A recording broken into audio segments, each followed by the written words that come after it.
dia 16 de dezembro. Estamos aqui para terça-feira e hoje eu percebi que ontem eu falei já o que eu ia dizer hoje. Já dei uma adiantada, mas é sempre mais cada dia traz detalhes diferentes, informações diferentes. Continuando aquele discurso de Josué se preocupando com a situação do povo depois que ele se fosse, depois que ele morresse.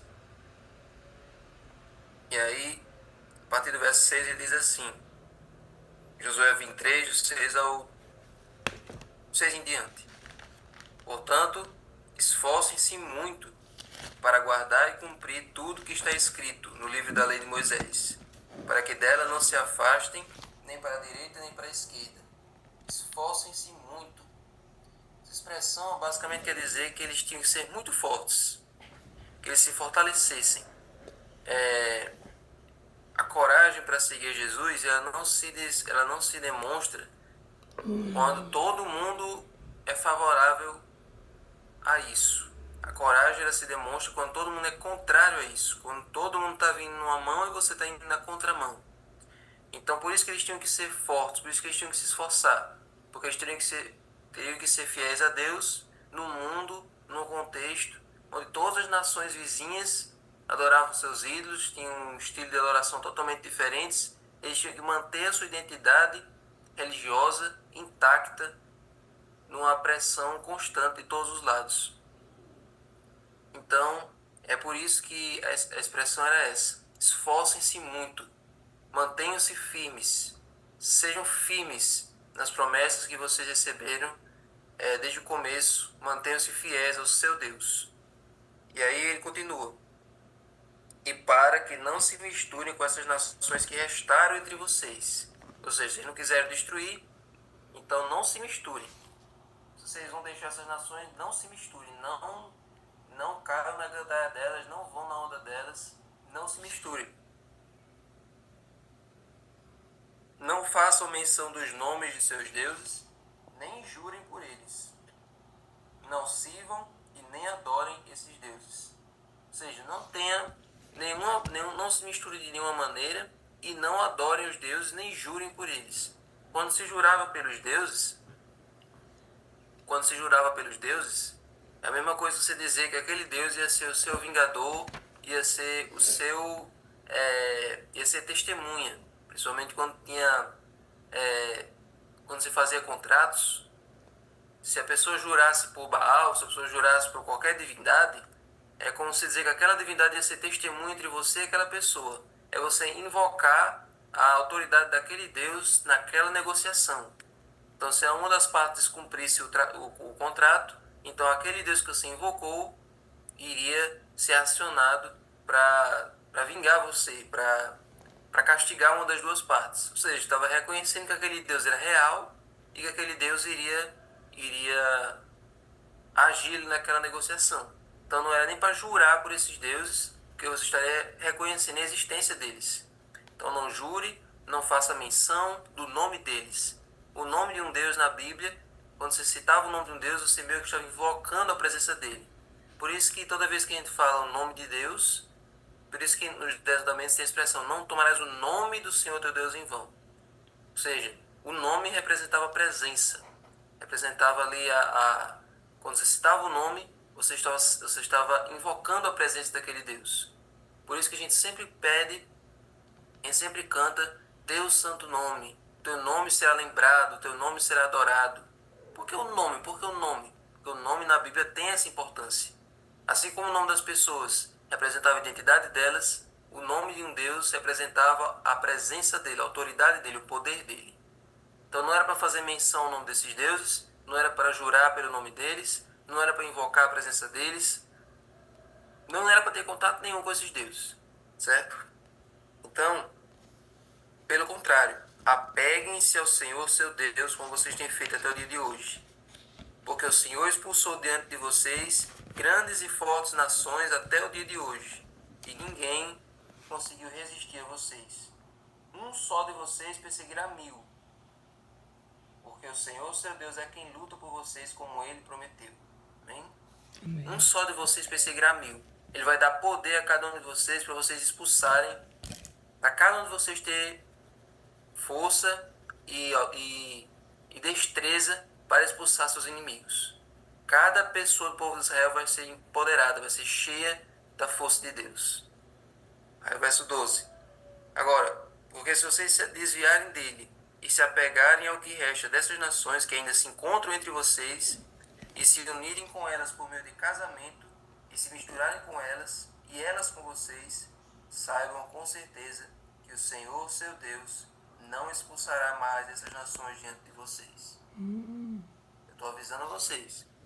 Se houver mistura, se houver casamento, se houver união entre o povo de Israel e qualquer outra nação, se vocês se juntarem com as pessoas de outro país, eu não vou mais mexer um palito para expulsar. Porque já que vocês escolheram se juntar, eu não vou mais expulsar.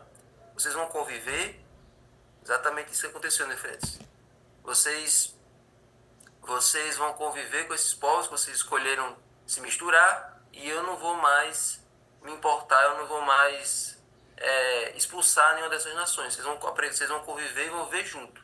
Vocês escolheram eles. Aí, pelo contrário, elas serão um laço e uma rede para vocês, e açoite nas costas e espinhos nos olhos, até que vocês desapareçam dessa boa terra que o Senhor, seu Deus, lhes deu. Olha aí. Eu vou deixar. Se vocês escolherem se juntar, eu vou deixar. Só que eu vou logo avisando. Essa união com os cananeus, essa união com eles, vai servir de laço para vocês. Como é que funciona o laço? A pessoa joga o laço e aí a princípio ela não percebe. E só quando a vítima é presa que aparecem os espinhos. Ela joga o laço e depois, tchum, a vítima fica presa. E depois disso é que começa a tortura, começa os espinhos, começa os aguilhões. Então, Deus está avisando isso, que aquilo ia ser uma cilada para eles. A princípio ia parecer uma união prazerosa, ia parecer uma coisa vantajosa, né? Você ser amigo dos seus inimigos, você criar aqueles laços com os cananeus, mas depois eles iam pagar caro. Então, como o Nefretes falou, foi exatamente isso que aconteceu. Quando Josué morreu, aí não teve mais quem vigiasse, não teve mais quem liderasse de verdade. Então o povo agora ficou desenfreado a fazer o que eles queriam. E aí se juntaram com os cananeus e esses cananeus escravizaram eles no período dos juízes. Mas, gente,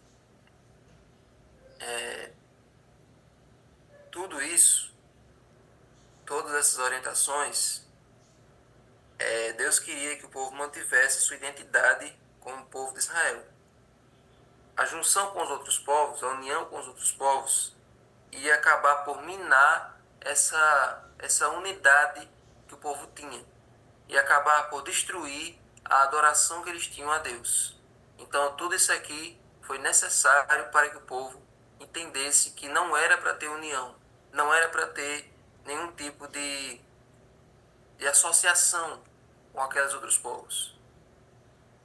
E todas essas orientações aqui, vocês já devem estar fazendo uma relação com a vida cristã, né? Com a nossa realidade como igreja. Na nossa realidade como igreja, nós também experimentamos isso com aquela ordem de 2 Coríntios 6,14. Não vos ponhais em julgo desigual com os incrédulos. Então é a questão dos relacionamentos, dos casamentos, né? Às vezes, pela paixão, ali, pela afinidade, algumas pessoas se unem em casamento, namoro com as pessoas de fora, com aquela desculpa de que através daquele relacionamento você vai trazer aquela pessoa para Deus. Vai ser aquele namoro evangelístico, aquele relacionamento em que eu vou evangelizar, aquela pessoa vem. Aí é muito raro isso acontecer. Eu conheço alguns casos, a gente conhece que alguns casos de pessoas que, enquanto estavam namorando e dando estudo bíblico, e aí depois a pessoa se batizou e deu tudo certo. Então na igreja até hoje, graças a Deus. Mas 90% dos casos isso não dá certo. Por quê?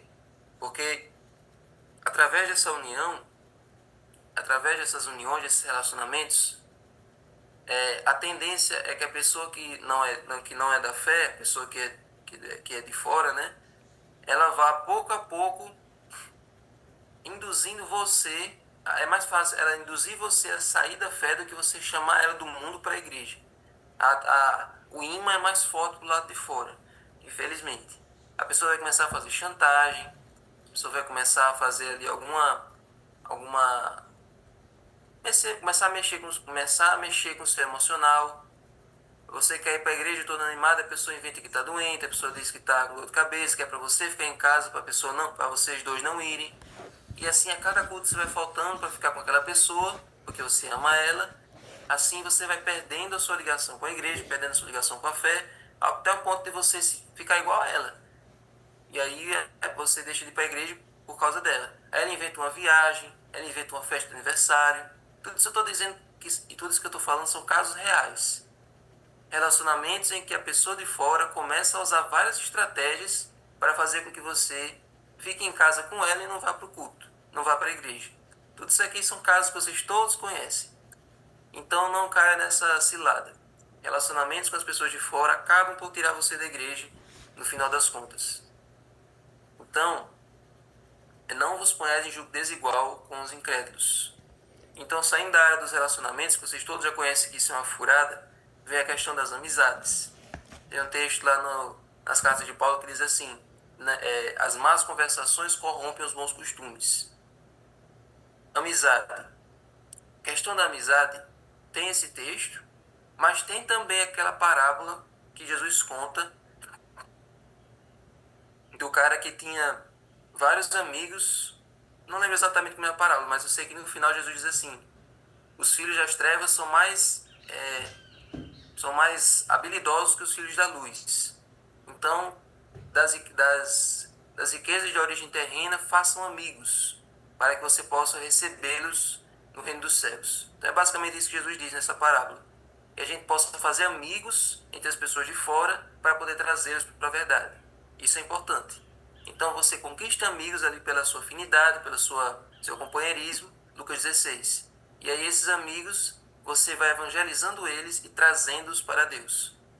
É importante que nessas amizades você não sacrifique princípios, você não vai começar a falar palavrão, não vai começar a fazer coisas imorais, porque aí você vai corromper seu testemunho, você não vai ter como trazer as pessoas para Deus. Então a amizade é importante para você mostrar que você se importa com eles, mas é com a intenção de trazê-los para Deus. Você vai evangelizando, vai trazendo pelo seu exemplo, pelo seu testemunho, pelos estudos, e aí a pessoa vai sendo convencida. Mas não vá sacrificar seus princípios, não vá se misturar de uma forma que não haja mais diferença entre você e eles. Era isso que o povo de Israel tinha que fazer com aquelas nações. Não era para se misturar em casamento, em questão de idolatria, era para eles terem uma relação amistosa e trazer aquelas pessoas para o contato com Deus de Israel, para o templo, para o santuário, para aquelas pessoas se tornarem judias e assim elas serem salvas. Mas o que aconteceu é que eles se misturaram de uma forma que não houve mais distinção entre judeu e pagão. E isso causou a ruína. Quase causou a ruína do povo de Israel, porque no tempo dos juízes, tanto de coisas bizarras que aconteciam ali naquele período, mostrava que não havia mais diferença. E assim pode acontecer que não haja mais diferença entre um adventista e um não adventista em muitas situações. Às vezes não tem nem como diferenciar. Se você olhar na rua, se for na rua e perguntar para alguém de fora, aquela pessoa ali, você acha que é cristão ou não é? E aquela pessoa vai dizer, não. Aquela pessoa ali tem um comportamento que não é de cristão. E a gente está falando de um adventista. Então, gente, esse é o perigo. Esse é o perigo da união com as pessoas de fora de forma errada. A gente pega o exemplo de Salomão. Salomão ele casou com mais de 700 mulheres e 300 concubinas para evitar fazer guerra, para evitar ter conflitos com os outros povos. Ele foi se casando com todo mundo dos outros povos para evitar ter conflitos, mas no final da vida dele, aquelas mulheres foram a ruína dele. Colocaram ele na idolatria, afeminaram ele. Essa passagem tem lá nos textos de Ellen White, que acabaram afeminando ele no final da vida. E essas uniões acabaram por dividir o país, o povo de Israel, em duas partes. E isso enfraqueceu o povo de Israel.